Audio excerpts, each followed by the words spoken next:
Tu es le roi de gloire. Tu es le Seigneur des seigneurs. Et tu es digne d'être acclamé. Oh Jésus, nous t'acclamons.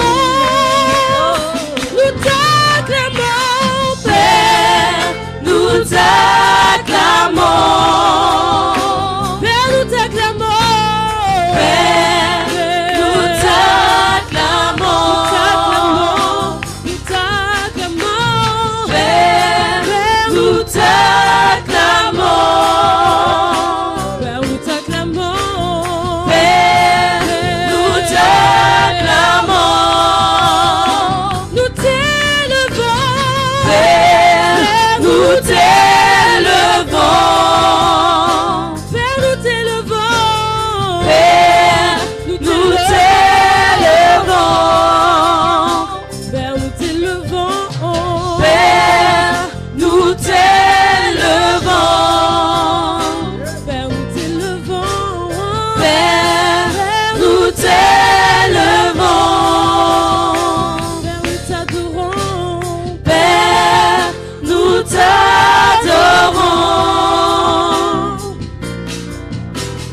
Père, nous t'adorons.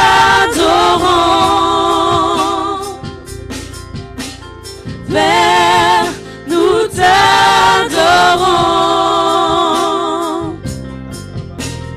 Père, nous t'adorons.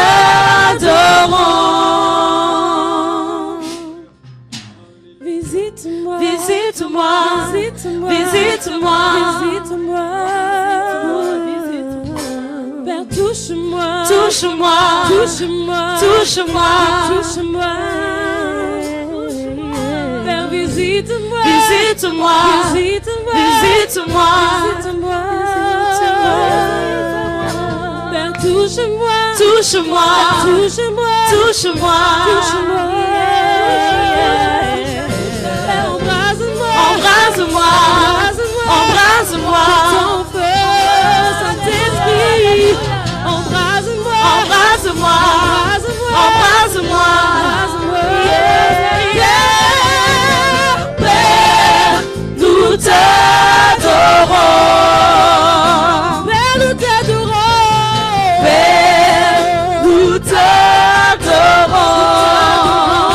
Père, nous t'adorons. Père, nous t'adorons. Encore une fois, Père. Père, nous t'adorons. Père, visite-moi. Visite-moi. Visite-moi. Visite-moi. Visite-moi. Père, touche-moi. Touche-moi. Touche-moi. Touche-moi. Touche-moi. Père, embrase-moi. Embrase-moi. Embrase-moi. Embrase-moi. Oh, Père, visite-moi. Visite-moi. Visite-moi. Visite-moi. Père, touche-moi. Touche-moi. Touche-moi. Touche-moi. Touche-moi. Père, embrase-moi. Embrase-moi. Embrase-moi. Embrase-moi. Père, nous t'adorons. Père, nous t'adorons.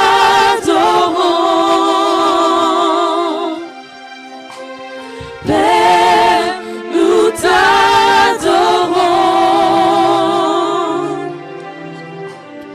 Père, nous t'adorons.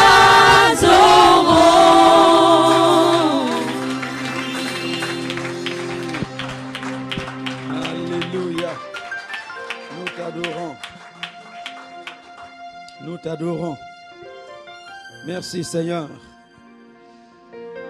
Merci pour cet après-midi d'action de grâce que tu nous offres.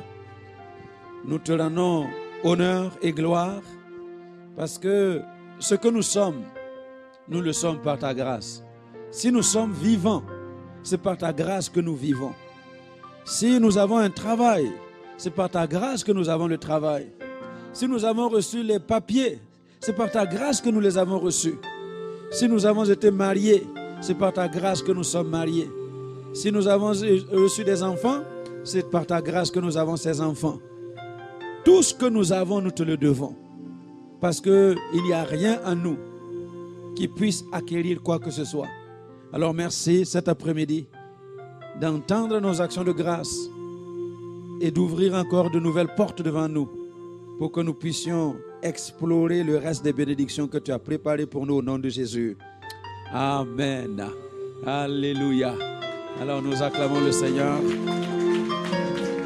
Amen. Gloire à Dieu. Alléluia. Merci. Merci d'être venu dans ce culte de l'après-midi. Je souhaite particulièrement la bienvenue à ceux qui nous visitent pour la première fois. Que la grâce de Dieu soit sur vous et que vous expérimentiez la bonté de Dieu encore aujourd'hui. Amen. Alors depuis vendredi, nous sommes en train de voir comment Dieu nous encourage à élargir l'espace de nos tentes, c'est-à-dire à nous to expand, à nous étendre, excusez-moi. C'est bizarre, hein? Parce que je lis du français, je lis de l'anglais, je lis du flamand. Voilà. Donc, parfois, il y a un peu de confusion dans la tête.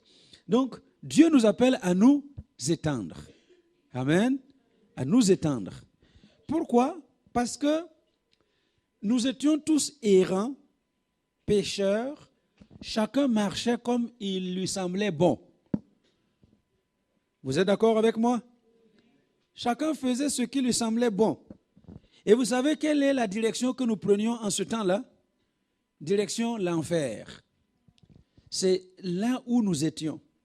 Vous voyez, dans mon pays, au Burkina, on est un pays qui élève beaucoup d'animaux, des bovins, des ovins, et les bœufs sont élevés pour être vendus.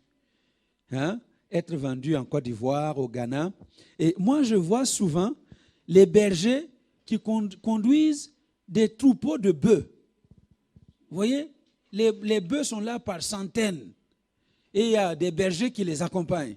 Et vous voyez les veaux là qui sont en train de sauter comme si ils partaient au marché, ils partaient à la foire, ils partaient pour faire quelque chose de bien. Et vous voyez les bœufs qui sont en train de se déplacer. On dirait que ça va en vacances. Mais vous savez où on les conduit? À l'abattoir. On les conduit à l'abattoir. Jusqu'aux abattoirs d'Abidjan. Ou de Lomé. Et ils sont là. On dirait qu'ils sont contents de partir. Mais ils ne savent pas où ils vont. Ils vont à l'abattoir. Et c'est exactement comme ça que nous étions. Chacun pensait qu'il était bien. Je suis libre, je fais ce que je veux. Je suis libre, je peux aller où je veux. On marchait, on pensait que c'était vraiment la joie sur la terre, alors que c'était la direction de l'enfer. Et un jour, on a comme quelque chose qui arrive dans le cœur. Et ce quelque chose qui arrive dans le cœur commence à te dire, mais tu penses que tu fais bien, mais en fait, ce que tu fais là, ce n'est pas bien. Tu crois que tu es sur la bonne voie, mais en fait, la voie sur laquelle, ce n'est pas la bonne voie. Et tu commences à te reprocher ta façon de vivre. C'est ça que la Bible appelle la conviction de péché. Vous me comprenez? Donc, à un moment donné, il y a comme quelque chose qui nous convainc que nous faisons mal. Et ce qui nous convainc que nous faisons mal, c'est le Saint-Esprit, l'Esprit de Dieu. Jean dit que l'Esprit de Dieu est celui qui nous convainc de péché, de justice et de jugement. Donc, à partir du moment où tu es convaincu de péché, le même esprit te montre qu'en fait, il y a un chemin, une voie pour sortir de ce péché. Et ce chemin-là, c'est une personne, Jésus. Alléluia. Et certains ne savent pas comment ils sont arrivés à Christ. Parce que ce sont des chemins que l'Esprit de lui-même a préparés pour vous. Et vous vous êtes confronté à Christ et vous avez réalisé qu'il est le seul chemin, il est la seule vérité, il est la seule vie. Et vous avez donné votre vie à ce Jésus-là. C'est ça qu'on appelle la conversion, le salut. Alléluia. Oh, je vous ai déjà expliqué comment moi je suis venu à rencontrer Jésus. Parce que j'étais un petit musulman priant avec le Coran, lisant le Coran le soir, allant à l'école primaire le jour. Et c'est comme ça que j'ai vécu. Pas de contact avec la Bible, pas de contact avec les chrétiens, jusqu'au jour où j'ai été rendre visite à mon grand frère alors qu'ils avaient un camp biblique pour jeunes.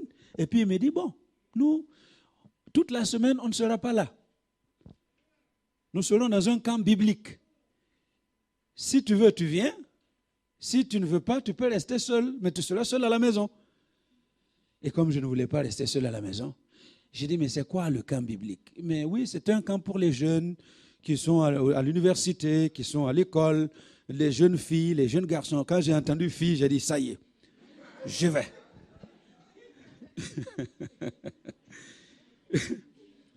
S'il y a des filles, j'y vais. Voilà, donc je suis allé pour juste rencontrer des filles.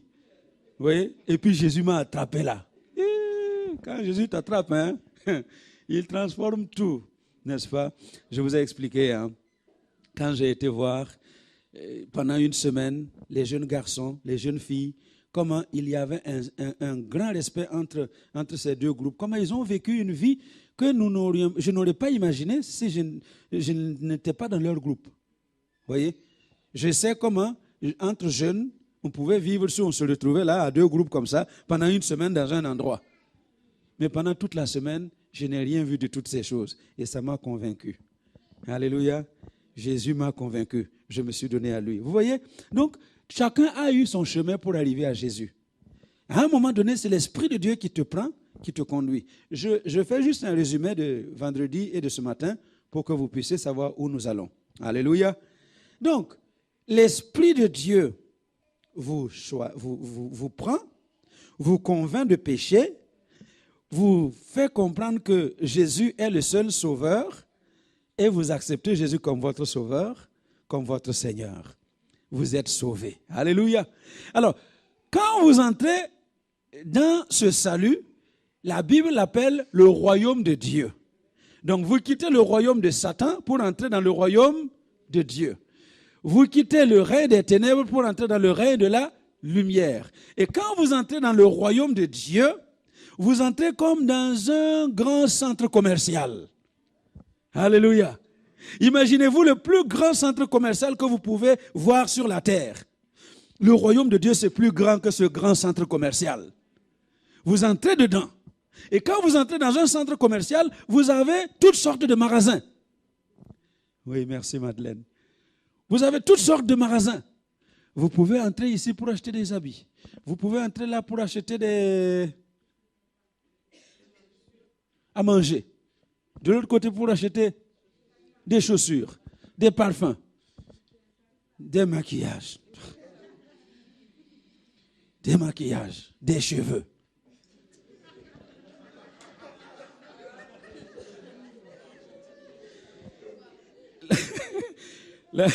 Les cheveux, vous savez, j'ai une de mes filles spirituelles à Bruxelles. Elle a de très beaux cheveux, très beaux. Quand vous la voyez, c'est vraiment tip top.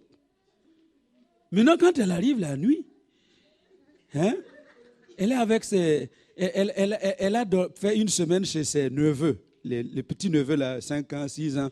Et puis, il y a un des petits neveux qui dit, mais tata, tu as oublié tes cheveux, faut pas sortir, tu as oublié tes cheveux. Et puis il dit, mais moi je vais enlever pour poser aussi, je n'arrive pas, comment? Le petit veut enlever ses cheveux posés, il n'arrive pas à enlever les cheveux. Donc dans le centre commercial, hein, vous pouvez acheter même des cheveux. Dans le royaume de Dieu, quand vous entrez, vous avez tout ça. À la différence que là, vous n'avez rien à acheter. Alléluia. Vous n'avez rien à acheter. Il vous suffit de connaître les codes d'accès aux différents magasins et vous allez pouvoir vous servir gratuitement. Amen. Donc, le Saint-Esprit vous amène dans ce grand supermarché qui est le royaume de Dieu et il vous ouvre une dimension.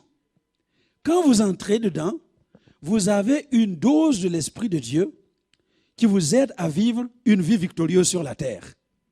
Amen. L'Esprit de Dieu vient vous sanctifier. Il dépose son caractère en vous. Et au fur et à mesure qu'il dépose ce caractère-là, vous apprenez le caractère de Jésus. Vous prenez le caractère de Jésus. Et chaque fois que l'Esprit de Dieu déverse son caractère en vous, c'est le caractère de Jésus que vous attrapez. Alléluia. C'est pour vous dire que quand nous sommes convertis, tout ne s'arrête pas là. La conversion ou le salut, c'est la porte d'entrée à toutes sortes de bénédictions qui nous attendent encore. C'est pourquoi Ésaïe dit dans son chapitre 54, versets 2 à 4 que nous avons lu, que nous devons élargir l'espace de nos tentes. Nous devons nous étendre pour accepter toute la dimension du royaume de Dieu en nous. Parce que si nous ne nous étendons pas, nous allons nous limiter simplement à notre salut. Le salut, je vais au ciel et ça s'arrête là. Mais la vie que Christ est venu nous proposer, ce n'est pas juste une vie pour aller au ciel, mais c'est une vie d'abondance. Non seulement sur la terre, mais aussi au ciel. L'abondance là, je ne l'attends pas au ciel, je l'attends aussi sur la terre. Pour pouvoir vivre une vie qui plaise à mon Dieu. Parce que quand tu n'as pas cette vie abondante là, quelqu'un va te déposer ces 1000 euros, tu vas avoir envie de prendre un peu parce que tu n'en as pas. Mais quand tu as la vie d'abondance du royaume de Dieu, eh bien, qu'on te dépose 5 millions d'euros, parce que dans ton compte, il y a déjà 20 millions, il y a déjà 50 millions, il y a déjà 100 millions, quelqu'un qui vient te confier ces 5 millions, pourquoi tu vas les prendre? Alléluia. Oui. Amen. Mais il nous faut avoir les codes d'accès. Parce que sans code d'accès, vous êtes dans le royaume de Dieu, vous vous retrouvez devant le magasin où on distribue les choses gratuitement, mais vous êtes là. Allô? Moi, je veux les codes d'accès. Alléluia, je veux chaque code d'accès. L'accès de la sanctification, l'accès de la sagesse. Vous savez, il y a des chrétiens qui sont comme des insensés. Ils vous posent des actes, même un âne ne pose pas ces actes-là. Hein? Excusez-moi, hein? N'est-ce pas?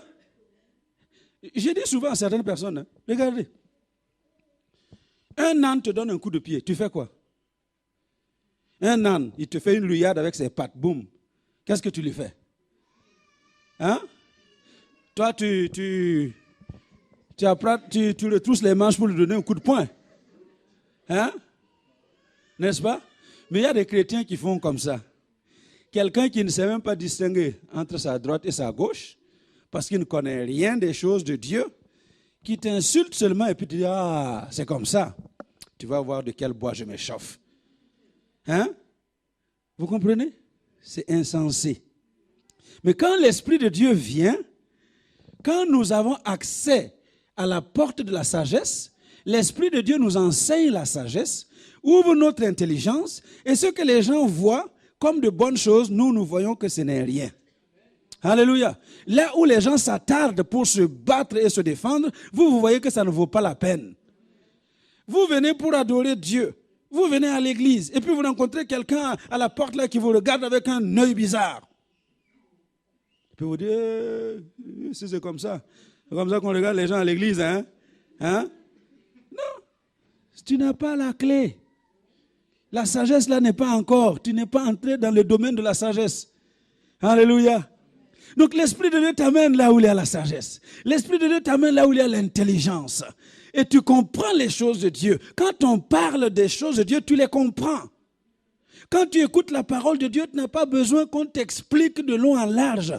Quand c'est prononcé, tu comprends ce que Dieu veut dire. Ça, c'est l'Esprit de Dieu qui nous accompagne dans ces choses-là. Alléluia.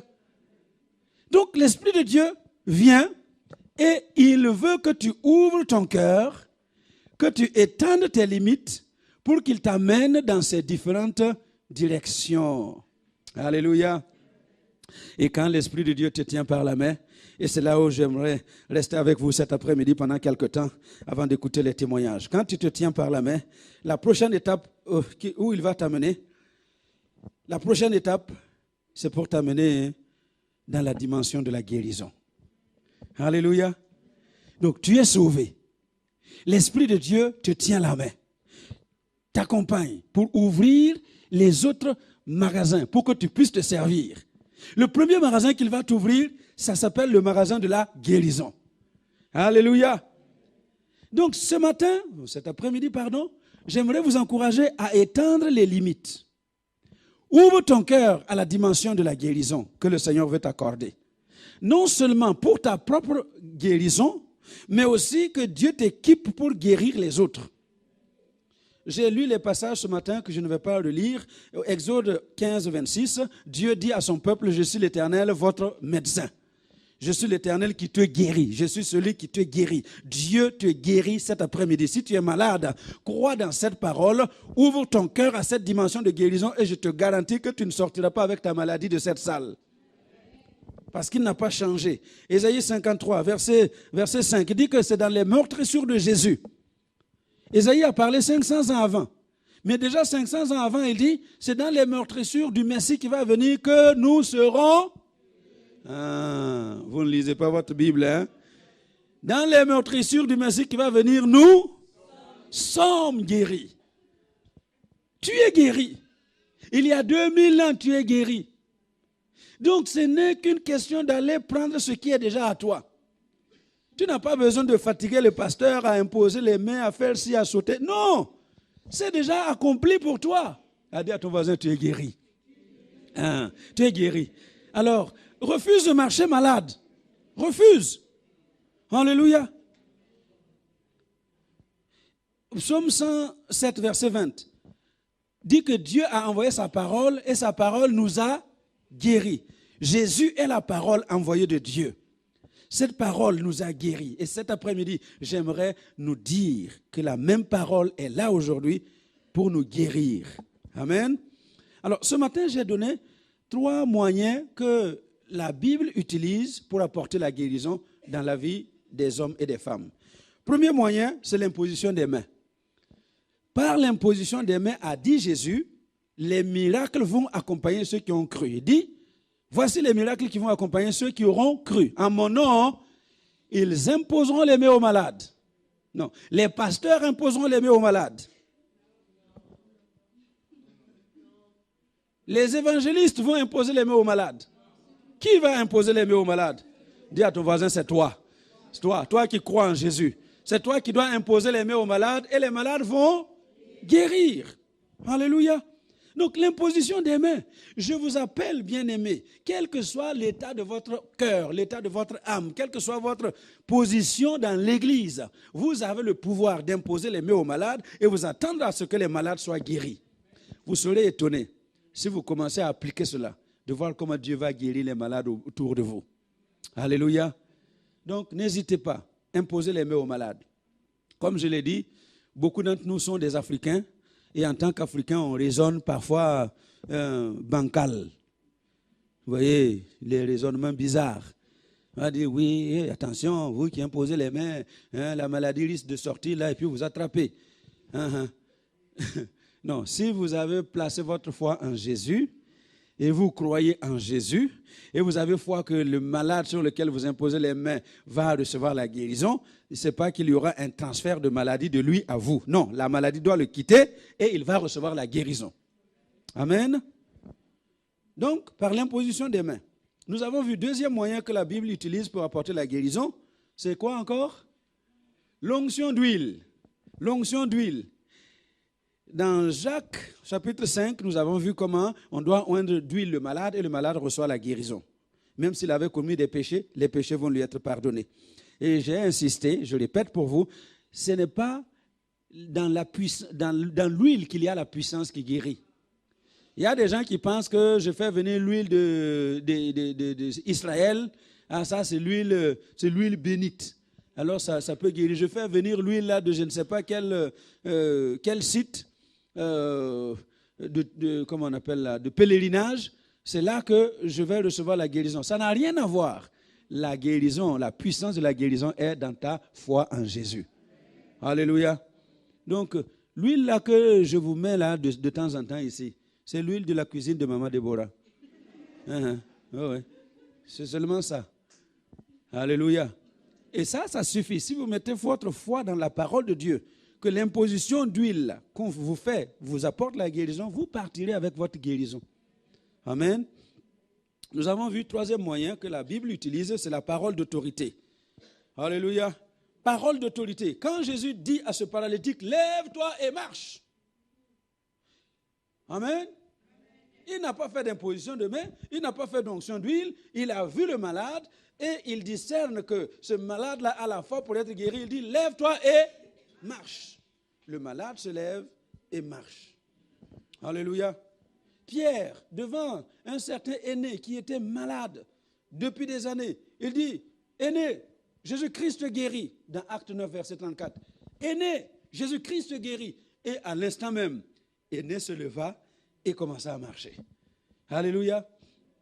C'est pour vous dire qu'il y a des moments où vous n'avez même pas besoin d'imposer les mains, vous n'avez pas besoin de faire l'onction d'huile. Tout ce que vous avez à faire, c'est prononcer une parole d'autorité. Alléluia. C'est pour cela que quand je vous dis, tantôt je vais vous demander de vous lever pour prier, parler, prier les uns pour les autres. Quand vous avez compris des choses, vous n'avez pas besoin de passer des heures. Bima, bima, na kombo na Yesu, bima. Non. Vous n'avez pas besoin de passer votre temps, vous fatiguer, sauter, crier. Non. L'autorité là, vous l'avez. J'ai été gendarme. J'étais gendarme. J'ai commandé des gendarmes.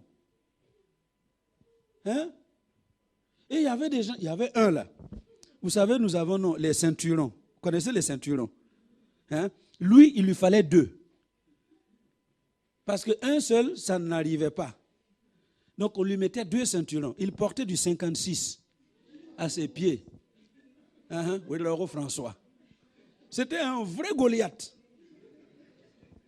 Donc, c'était vrai. Lui, là, quand il est au bord de la route, mais dis donc, que tu veuilles ou pas, si tu le vois, tu vas t'arrêter. Même s'il ne t'a pas dit de t'arrêter. Il suffit qu'il soit sur la route, là, tu le vois, tu t'arrêtes. Tu dis, hey, ce monsieur-là, je préfère ne pas avoir de problème avec lui. Mais j'avais des gendarmes gringalés comme ça. Je ne sais même pas comment ils ont fait pour être dedans. Parce que pour être recruté, il faut avoir une certaine forme. Mais tu as des gens là, comme ça, vraiment gringalés. Mais vous voyez ce gringalé là sur la route, les gars, il y a des costauds qui arrivent sur la route. Vous croyez que s'ils lèvent la main pour leur dire de s'arrêter, ils continuent? Non. Pourquoi? Parce que ce gringalé-là, il a l'autorité du procureur de la République. Il a l'autorité de toute la loi de Burkina Faso. Il lui suffit simplement de lever la main et vous allez vous arrêter. Allô? Donc, l'autorité qui est en toi, ce n'est pas à crier, ce n'est pas à sauter, non, c'est à simplement parler et les démons en face de vous comprennent cette autorité. Il y a trop de chrétiens qui ne se connaissent pas. On ne connaît pas notre identité, on ne sait pas qui nous sommes. Mais quand vous marchez dans la ville, les démons savent qui est en train de marcher dans la ville. La preuve est que parfois vous arrivez dans un certain service et vous n'avez rien fait, les gens commencent à vous haïr. Mais lui, comme lui il est là, il nous dérange, Pourquoi? Parce que il y a quelque chose en vous que eux voient que vous ne voyez pas. Ah oui. Oui.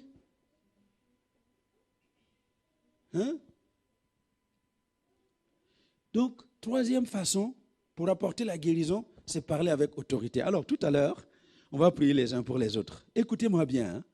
Et cet après-midi, parlez comme vous devez parler. Et Jésus dit qu'il va accomplir ce qui sortira de notre bouche. Amen. Je vous donne 3 ou 4 autres éléments et puis on va prier. Quatrième moyen que la Bible dit apporter la guérison, c'est la foi. La foi. Jésus a utilisé la foi des gens pour leur apporter la guérison. Alléluia.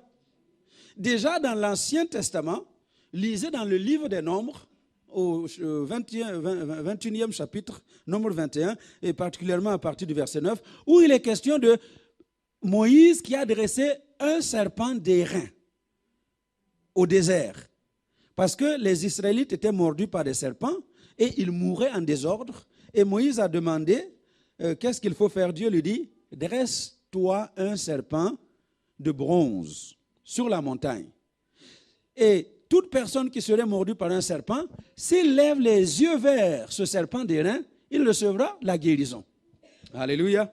C'est-à-dire, s'il met seulement sa foi, la foi que ce qu'il regarde, le simple fait de lever le regard vers le serpent d'airain, il va recevoir la guérison, il sera guéri. Et là, tous ceux qui ont levé leur regard vers le serpent d'airain ont reçu leur guérison. C'est la foi. Alléluia. Et combien de fois n'avez-vous pas entendu Jésus dire dans le Nouveau Testament, ta foi t'a guéri? La foi, c'est un moyen par lequel la guérison descend sur les hommes et les femmes. Mais comme j'ai dit, beaucoup d'entre nous, nous marchons sans foi. Hein? S-A-N-S. Hein? Pas de foi. Parce que l'on pense que ce qui nous arrive n'a pas de solution. Notre tante a eu la même chose, il n'y a rien qui l'a arrêté, elle est tombée dans le problème. Notre grand-mère a eu le même problème, elle est morte avec ce problème. Notre arrière-grand-père a connu ça et puis il est mort avec ça. Donc si aujourd'hui moi j'ai ça, je vais mourir avec. Faux. Alléluia. Si tu as la foi, tu ne mourras pas avec. Si tu as la foi, ce cycle va se briser avec toi. Si tu as la foi, tu vas entrer dans cette dimension de vie où tu vas expérimenter le miracle de Dieu. La foi. Alléluia. Dans Marc 5, Jésus dit à cette femme qui avait sa perte de sang, Jésus lui dit, ma fille, ta foi t'a guéri. C'est ta foi qui t'a guéri. Donc, cet après-midi, j'aimerais vraiment vous appeler, bien-aimés, à, comment vous avez dit, expand encore? À étendre. Étendre les limites de votre foi. Dis à ton voisin, étends les limites de ta foi, s'il te plaît. Étends. Voilà. Tu penses que tu as la foi, c'est bien. Mais ce n'est pas encore assez. Étends encore les limites. Parce que la foi a des limites que nous pouvons étendre. Alléluia.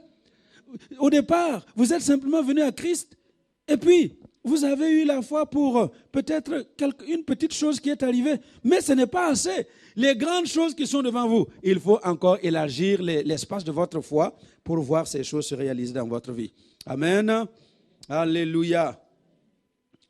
La foi. Dans Acte 5, verset 15, il est dit que Pierre, quand Pierre marchait dans les rues, qu'est-ce que les gens faisaient? On venait déposer les malades au bord de la route, espérant que l'ombre de Pierre passe sur ces malades. Et quand l'ombre de Pierre passait sur ces malades, qu'est-ce qui se passait? Il recevait la guérison. Vous savez pourquoi? Est-ce que la force est dans l'ombre? Est-ce que la force là est en Pierre? Non, c'est dans la foi que ces gens ont placé. Alléluia. Vous savez, c'est aussi curieux que ça. Hein? Mais si vous, ici, là, vous avez votre foi que cet après-midi, vous venez toucher cette chair, vous allez recevoir quelque chose de la part de Dieu. Vous savez ce qui va se passer? Dieu va répondre à votre foi. Alléluia. Pour Paul, dans Acte 19, verset 12, Acte 19, verset 12, il est dit que Paul, on prenait les linges qui avaient touché son corps pour aller juste appliquer ce linge-là sur les corps des malades. Et qu'est-ce qui se passait pour les malades? Ils étaient guéris. Alléluia. Ils étaient guéris. Tout est question de foi. Alléluia. Tout est question de foi. Alors, et j'aimerais peut-être m'arrêter là ici et écouter quelques témoignages parce que le temps passe. Alors, on poursuivra. Mais c'est pour vous dire, bien-aimés, que dans cette expansion de votre salut, vous recevez l'Esprit. L'Esprit vous communique la grâce, non seulement de guérir, mais de communiquer la guérison aux autres. Alléluia. Et il vous donne la foi. Tout cela ici, chacun a une mesure de foi. Et je voudrais que vous étendiez cette mesure de foi pour recevoir la guérison. Je l'ai dit ce matin, la guérison, ce n'est pas seulement la guérison du corps. Il y a des malades dans leur tête. Les gens sont malades dans leur tête. Malades. Tête malade. Quand on a la tête malade, on ne dort même plus. On ne peut pas dormir. Parce que ça cogne dans la tête. Il y a des gens qui sont malades dans leurs relations. Hein? Toute relation que vous commencez, ça coupe. Hein? N'est-ce pas? Il y a des gens qui sont malades dans leurs poches. Les poches là sont malades, trouées. Vous mettez dedans, ça descend seulement. Les comptes malades, en rouge. Un compte malade est toujours en rouge. Vous avez déjà vu les examens sanguins là? Hein? Quand vous faites les examens sanguins, là où c'est mauvais, là, on met ça comme en quoi? En rouge, hein? En gras. En certains, on met en rouge. En gras et en rouge. Ça veut dire que ici, là, vous êtes malade. Donc, quand vous avez un compte malade, il est rouge. Hein? Et cet après-midi, Dieu veut guérir. Dieu veut guérir. Alors, exerce ta foi, étends ta foi pour recevoir la guérison dans ce domaine. Amen. Alors, je vous invite à vous lever. Et pendant quelques minutes, prenez quelqu'un avec vous et chacun va proclamer. Vous êtes prophète de votre partenaire de prière aujourd'hui. Alléluia. Amen. Alors, je conseille au couple de prendre un autre partenaire parce que ce sont des choses qui vont se proclamer et qui vont vous faire du bien. Alléluia. Amen. Voilà, donc entendez-moi bien. Cet après-midi, vous êtes vraiment un prophète parce que vous croyez en Dieu. Vous croyez en Jésus et Jésus a promis de vous faire réaliser toutes ces choses. Alléluia. Demandez à votre partenaire s'il y a un domaine malade dans sa vie qui vous dit simplement vous allez proclamer. Ce n'est pas question de trop crier, proclamez les choses et vous allez les voir s'accomplir. Amen. Voilà, je vous laisse 2 minutes pour prendre connaissance. Alléluia. Amen.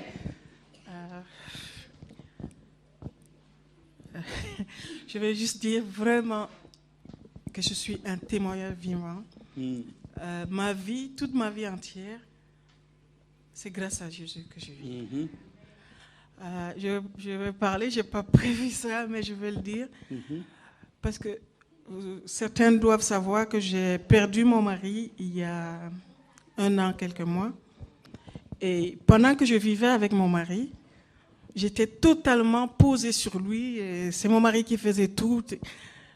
Même aller sur l'autoroute, je n'y arrivais pas. Et quand cet homme m'a quitté, j'ai vu le ciel tomber sur moi. Et je vous assure, aujourd'hui, j'ai fait des choses que jamais je n'aurais cru faire toute seule. Et moi, je pense pas, c'est vraiment la main de Jésus. Jésus m'a visité dans ma détresse, dans cette opprobre d'être veuve. Vous ne pouvez pas imaginer la douleur. Et je suis sortie de là. Je viens ici. Pour moi, vraiment, c'est une grâce. Parce que je croyais partir avec lui. Il y avait des moments où je sentais toutes mes forces me quitter. Mais une autre petite voix qui s'élevait qui disait, Madeleine, continue. Cet homme, il a fini sa mission. Et toi, tu es encore là, continue. Donc vraiment, moi, je rends grâce à Dieu parce qu'il me tient en vie et il m'a rendu capable. Maintenant, je gère tout moi-même, mes finances, mes enfants. Parce qu'on avait même pris mes enfants. Moi, on m'avait pris mes enfants. Et maintenant, ils sont avec moi. Je vais sur l'autoroute, je vais à Paris, partout. Je n'ai plus peur, je gère tout. Et c'est la grâce de Dieu. Ça, c'est la parole de Dieu. Jésus lui-même se présente comme étant le père des orphelins, le défenseur de la veuve. Alléluia. Partout où tu iras, Jésus sera toujours avec toi. Alléluia. Amen. Gloire à Dieu. Merci beaucoup, Madeleine. Que Jésus te soutienne. Et que Dieu bénisse les filles. Gloire à Dieu. Serge et Patricia qui ont célébré 1 an de mariage le week-end passé. 1 an de mariage, c'est beaucoup, hein? 12 mois, 12 mois, hein? Vous imaginez? 1, 2, 3, 4, jusqu'à 12. Come on. Amen. Voilà, Patricia et moi, on voulait rendre témoignage. D'habitude, c'est pas dans nos habitudes de rendre témoignage, effectivement. Mais là, je pense qu'on doit reconnaître la grandeur de la main de Dieu dans notre vie. L'organisation de notre mariage s'est fait assez rapidement, pour certains, pour beaucoup en tout cas. Même ceux qui ne nous l'ont pas dit, mais beaucoup de gens trouvaient que ça allait trop vite. Par rapport à quoi, on ne sait pas forcément. Mais voilà. Et le témoignage qu'on veut rendre, c'est que quand vous allez dans une destination, dans une direction, et vous voyez qu'il y en a beaucoup qui vont dans le sens inverse, ça veut dire que vous êtes sur la bonne voie. Pourquoi ? Parce que les décisions que vous prendrez dans votre vie, souvent, il y en a beaucoup qui ne comprendront pas pourquoi. Vous avez la conviction, surtout, Dieu vous a parlé, et vous êtes certain de ce que vous faites. C'est par après, avec le temps, qu'ils vont comprendre que « ah oui, c'est vrai, ah oui, c'est vrai ». Ça, c'était un peu notre témoignage. On l'a fait l'organisation du mariage, on l'a fait en moins d'1 année. On fait tout en moins d'1 année. Et c'est ça qu'on voulait vraiment rendre grâce à Dieu pour l'enfant que Dieu nous donne aussi. Il a aussi permis qu'on puisse être propriétaire d'une maison en Belgique. Il y a pas, ça fait 1 mois. Ça fait 1 mois qu'on est propriétaire d'une maison. Et c'est pas pour dire ce qu'on a ou ce qu'on n'a pas, mais c'est plutôt pour rendre témoignage. Et si ça peut encourager quelqu'un, si ce témoignage qu'on va donner pourra toucher quelqu'un et se dire moi aussi je peux faire la même chose, mais oui, moi aussi je peux me lancer, je vais voir pasteur, il y a quelqu'un que je côtoie et j'aimerais bien que ça aille vite et qu'on se marie, faites-le. Faites-le parce que...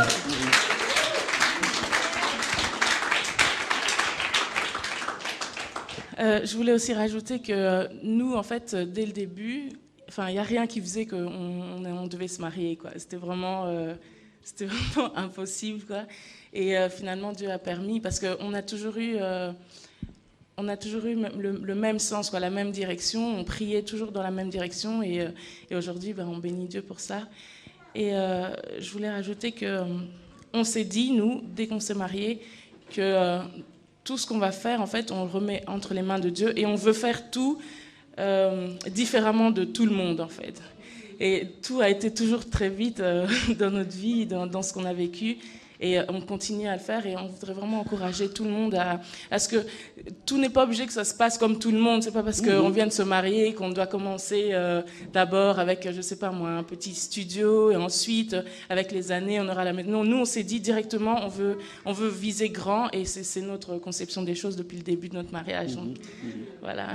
Amen. Alléluia. Attendez. Amen. Attendez 2 secondes.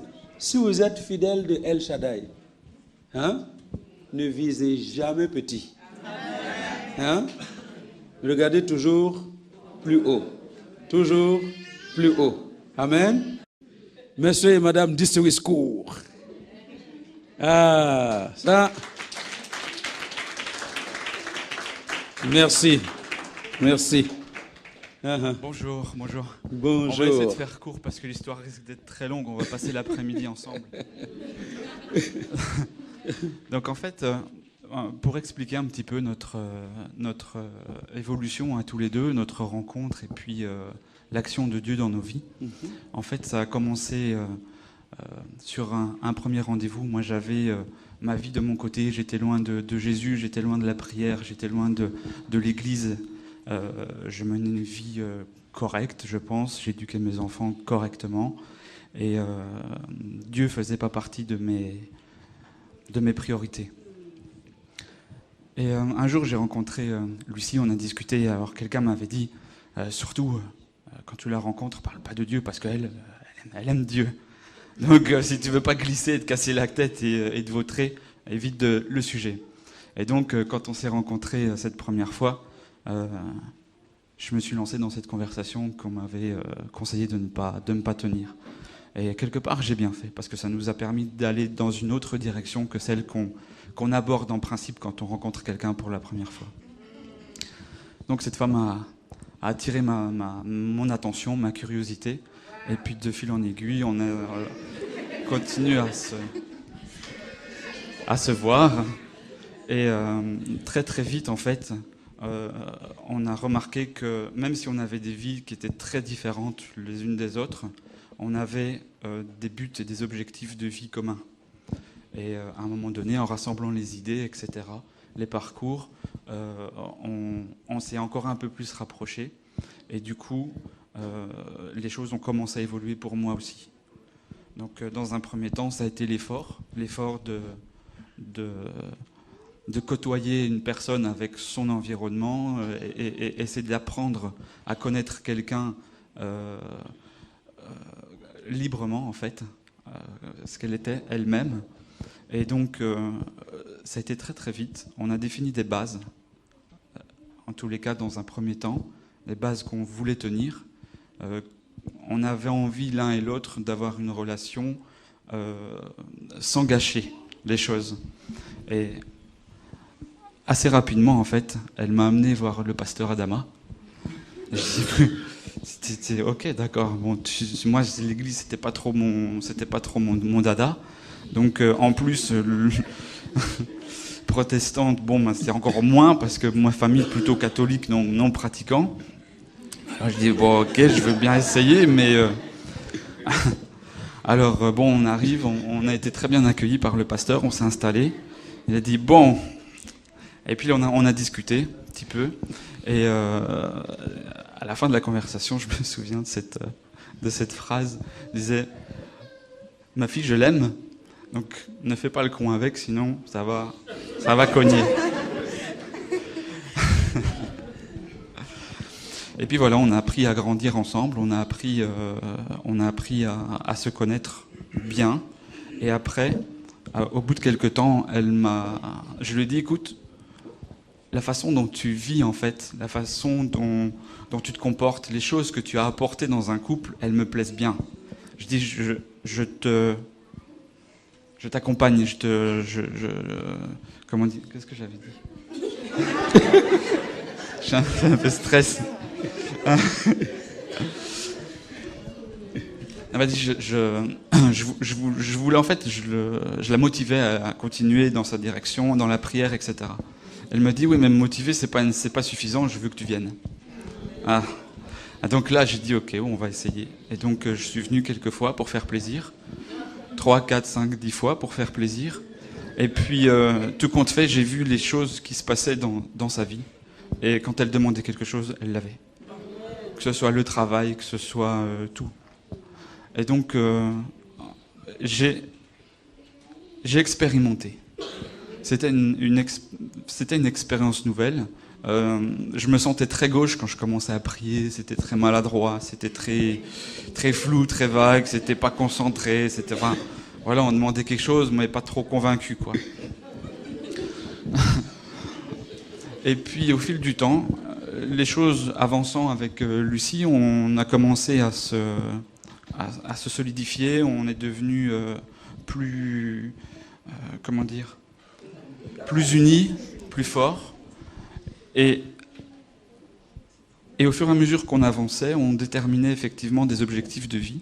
Et parmi ces objectifs, il y avait les fiançailles.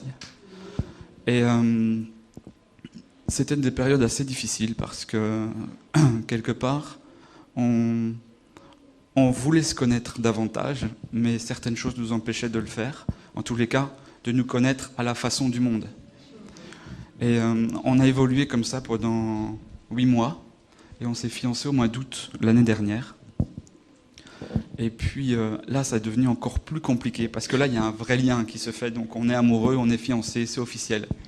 Et tous les jours, on passe du temps ensemble. Et tous les jours, on se ramène l'un à l'autre chez soi. On se ramène à la maison. On passe du temps, on va au cinéma, on se fait un restaurant. Et puis on se ramène à la maison. Donc chacun rentre chez lui. Et c'est vrai que c'est des périodes qui sont assez difficiles, surtout quand ça se prolonge avec le temps. Mais c'est vrai. Franchement, c'est une période compliquée. Mais au fur et à mesure qu'on vivait cette période, on disait c'est pour un bien, c'est pour un mieux. Après le mariage, ce sera quelque chose de formidable. Et on a tenu vraiment à respecter cet engagement. C'est un engagement qu'on savait difficile au départ, mais on était motivés, on était convaincus. Moi, dans un premier temps, parce que je la respectais, et elle, parce qu'elle était déjà convaincue. et parce qu'elle avait la crainte de Dieu. Moi, c'est un petit peu plus tard, c'est avec le temps, que j'ai appris à expérimenter la présence de Dieu dans nos vies. Et c'est à partir de ce moment-là que j'ai pris conscience de ce que voulait dire respecter la parole de Dieu. Et c'est seulement à partir de cet instant que j'ai compris où nous mènerait, en fait, cette volonté de respecter la parole. Et après, on a eu donc, vraiment un fil où on était spirituellement en phase et où on allait dans la même direction. Et puis, il y a d'autres problèmes qui sont arrivés, parce qu'on a toujours des problèmes, notamment celui d'organiser le mariage, parce qu'on avait quand même cette grande charge à faire, et on n'avait pas beaucoup de moyens. Et systématiquement, je disais, ok, on va faire comment. Elle disait, prie seulement. Et bon, prie seulement, ok, prie seulement. Ouais. Prie seulement. Plus seulement. Et je priais seulement parce que je n'avais rien d'autre à faire. Je pouvais faire ça. Alors je priais, et puis au fur et à mesure, les choses se débloquaient. Puis ça se débloquait. Et je ne m'y croyais même pas moi-même. On revenait de jour en jour, on venait avec des bonnes nouvelles. Oh, on a récupéré ça, ça va aller pour ça. Et on a construit notre mariage comme ça, du début à la fin. On n'avait pas un budget avec des comptes remplis d'argent, on n'avait pas grand-chose en fait. Et c'est de fil en aiguille, c'est la prière qui nous a amenés à nous construire notre mariage. Et en fait, ce qui était une finalité, aussi un commencement. Parce que, du coup, on a tellement, pendant 1 an et 8 mois, du début jusqu'au mariage, c'était la destination qu'on voulait atteindre. C'était le point culminant. Et aujourd'hui, le point culminant est atteint et on vise d'autres horizons. Ouais. Et donc, c'est ce que je disais, c'était que cette finalité était aussi un point de départ et un commencement. Donc voilà, tout ça pour dire... Merci. J'ai un prédicateur là. Amen. C'est bien, merci. Oui, madame. Oui, moi, je voudrais juste ajouter une chose, c'est pour encourager les filles, les jeunes filles, celles qui recherchent quelqu'un ou celles qui sont déjà avec quelqu'un, de vraiment poser des limites dès le départ, de ne pas oublier les règles, de ne pas oublier le principe du Seigneur. C'est pas facile, c'est très dur, mais il faut vraiment mettre tout dans la prière, du début jusqu'à la fin. Voilà. Amen. Merci. C'est le champion du Luxembourg en athlétisme que vous voyez. Hein? Allez, vas-y, dis-nous tout. Je voulais lui dire en luxembourgeois. Oui. Viens, Glody. Oui, vas-y.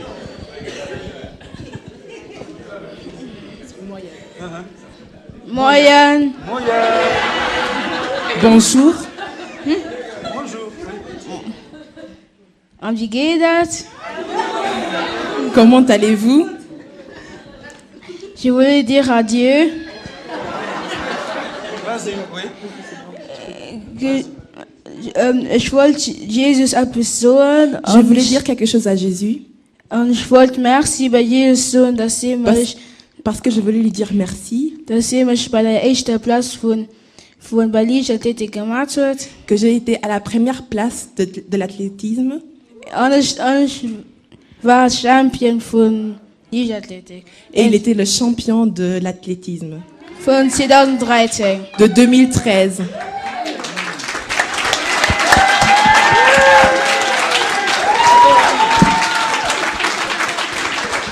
Alléluia. Ouais. Champion d'athlétisme 2013. Au Luxembourg. Alléluia. Non, écoutez-moi bien. Si vous avez des enfants qui aiment le football, conduisez-les bien au football. S'ils aiment l'athlétisme, conduisez-les. Nous sommes dans le pays. Et le pays est à nous. Vous savez, il y a des domaines, tout le monde, tous les leaders savent, il y a des domaines que vous devez prendre dans un pays.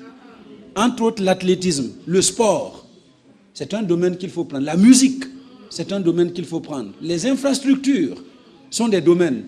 Ce sont ces domaines-là. Merci beaucoup. Voilà, donc j'ai mon premier champion. Alléluia. Et je vous encourage, les autres là, travaillez à être champion dans votre domaine. Amen. Alléluia. Seigneur, je te bénis pour Bliss. Ceci n'est que le départ d'une grande aventure qu'il va accomplir pour ce pays, le Luxembourg, en tant que représentant de ton église, El Shaddai. Je te renvoie, Bliss, avec la grâce de prospérer, de réussir, à continuer d'être le champion de toute catégorie, au nom de Jésus. Amen. Amen. Alléluia. Sois béni. Gloire à Dieu. Gloire à Dieu. Bon, viens Rachel. Rachel. Alléluia. Amen. Mais je suis anglaise, mais je vais essayer de parler en français. Oui. Et excusez-moi, mon français c'est pas super top. Voilà. Ton français, il est... Voilà. Je veux dire merci à Dieu pour moi et pour ma famille. Et d'abord, je veux vous dire que si on croit vraiment à Dieu, et toutes les choses qu'on lui demande, il nous fera. Et ça fait quelques mois passés, j'avais eu l'expérience avant de dormir, j'ai tout bien, il n'y a rien qui passe avec moi. Et le matin, j'ai toujours la marle dans mes bras, dans l'épaule. Et souvent, ça continue. Je dis, mais ça, c'est pas normal. Parce qu'à l'église, on m'a appris que dans la vie spirituelle, il peut nous prendre n'importe de notre cœur ou n'importe où pour faire qu'est-ce qu'il veut. Et j'étais vraiment inquiète pour ça. Je dis, voilà, qu'est-ce que je dois faire? Mais je commence à prier. Et un jour, j'ai eu un réveil par le Dieu. Merci beaucoup à Dieu parce que ils nous disent aussi, si on a des réveils, il faut que nous, on prie à Saint-Esprit pour nous... comme ça, on n'oublie pas les rêves, quoi. Et j'ai rêvé que j'ai aidé quelqu'un. La personne était malade, il avait des boutons sur son cœur. Et il dit, voilà, tu as quoi, ma chérie? Oui, je ne sais pas, qu'est-ce qui m'est arrivé? Voilà, j'ai dit, viens, on va aux pharmacies, je veux t'acheter un huile d'amande douce. Et on est parti là-bas, je l'ai acheté, c'était à 10 €. Et quelques semaines après, j'ai eu la rêve que cette fille, je ne sais pas si c'est elle ou quelqu'un, c'est un mauvais esprit qui a entré dans elle pour me faire le mal comme ça. Et Dieu m'a dit, oui, ma fille, réveille-toi parce que cette personne, il a pris l'argent pour te faire du mal. C'est pour ça que tu as toujours mal au bras. J'ai dit, mais c'est quoi? Dans la rêve, j'ai rêvé, il dit, c'est pas vrai. Et je me réveille en colère. Je commence à prier et dire, mais c'est pas vrai parce que j'ai donné mon argent pour te faire du bien. Si je veux acheter quelque chose avec cet argent, pour moi ou pour mes enfants, c'est quelque chose. Mais aujourd'hui, je commence à prier vraiment en colère, hein, je vous jure. Parce que les douleurs, avant que je me couche, je sens rien du tout. Et le matin, je me lève, je sens vraiment du mal. Vraiment, c'est comme que j'ai eu un accident, je sais pas.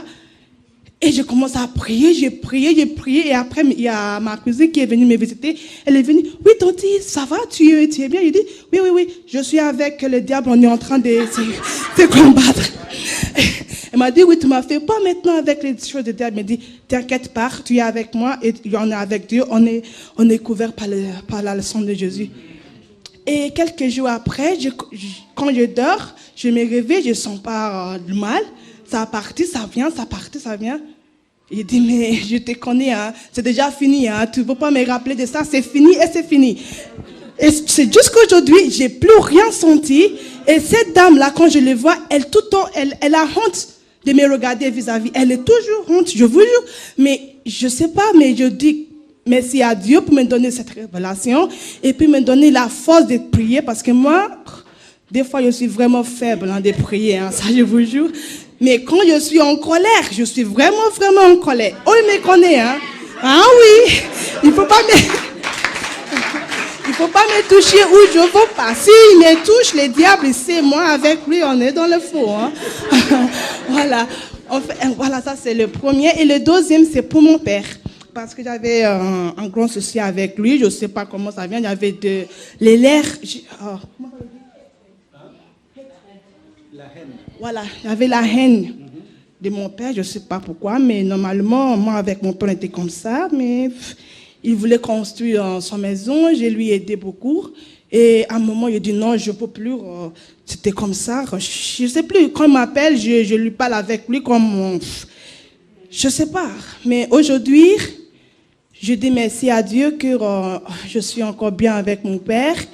Et je lui continue à lui aider. S'il me parle, voilà, je le fais. Si je ne peux pas, merci à Dieu parce que je sais que c'est les délivrances, les délivrances que j'avais eues la dernière fois qui m'a fait sortir de tout ça.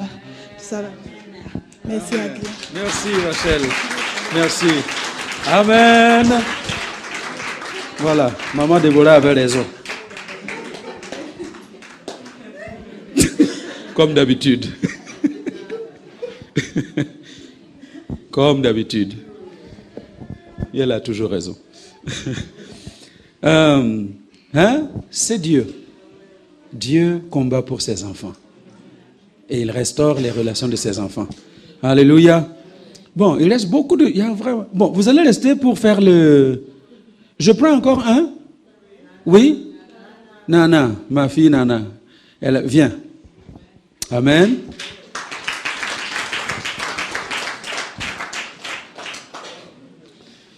Ah, Nana, c'est un miracle vivant. Voilà. Alléluia. Come on. Amen. Amen. J'aime pas témoigner, hein.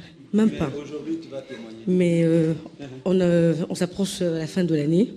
Je me dis que l'année 2013 était l'année du meilleur. Alors je dois montrer au peuple de Dieu que c'est le meilleur. Ça a été le meilleur pour moi. Au mois de janvier, j'étais à l'hôpital. Je ne me sentais pas bien à la maison. Je suis partie à l'hôpital juste pour une visite simple. Comme ça va? Ok. Juste pour une visite. Et arrivé là-bas, on m'a retenu. On m'a dit que j'avais fait une mauvaise circulation sanguine et mes plaquettes étaient descendues à 12 000. Alors que la normale, c'est 150 000. Comment c'était descendu, je ne savais pas. Alors, il n'y avait personne, j'avais dit à personne, à part mon papa, comme d'habitude. J'ai dit, pasteur, il faut prier pour moi. Je suis allée à l'hôpital, je ne me sentais pas bien, j'avais des maux de tête. Mais les histoires des blancs, c'est tellement compliqué que je ne connais pas plaquette. Ça veut dire quoi? C'est quoi? Mais je ne sais pas. Mais toi, papa, prie seulement. Parce que leurs histoires, là, moi, je ne comprends pas. Alors, j'étais hospitalisée. Le pasteur est venu me rendre visite à l'hôpital. On a prié et j'étais guérie. Pendant le même mois, mon père aussi était très malade. Il s'est fait opérer de la prostate en Afrique, mais qui déconnait, qui dérangeait. Il n'arrivait pas à uriner pendant 2-3 mois. Il avait un ventre ballonné qui était vraiment enflé. Et j'avais mon petit frère aussi qui a fini sa licence en Inde, qui n'avait toujours pas de boulot. Alors j'ai dit au Seigneur, Jésus, je sais que tout ce que je te demande, je sais que je peux passer par l'épreuve, mais je sais que j'arriverai toujours à la terre promise.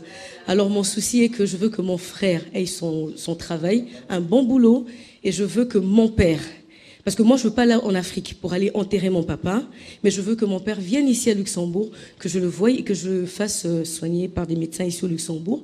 Et je veux que tout se passe à merveille, parce que c'est l'année du meilleur. Et comme mon Jésus m'aime toujours bien, alors tout ce que j'ai demandé à mon Jésus, et je l'ai reçu et j'ai glorifié le Seigneur parce que il y en a beaucoup. Si je commençais à raconter, le pasteur a dit il est 2h moins 10, moins 5, j'arriverai jusque demain, alors je vais faire m'arrêter là. Mais je crois que le courage que j'ai eu aujourd'hui, prochainement, j'aurai encore le courage parce que j'aime vraiment pas témoigner. Amen. Amen, amen, amen, amen. Merci beaucoup. Alléluia. Non, Dieu lui fait beaucoup de bien. Dieu lui fait beaucoup de bien.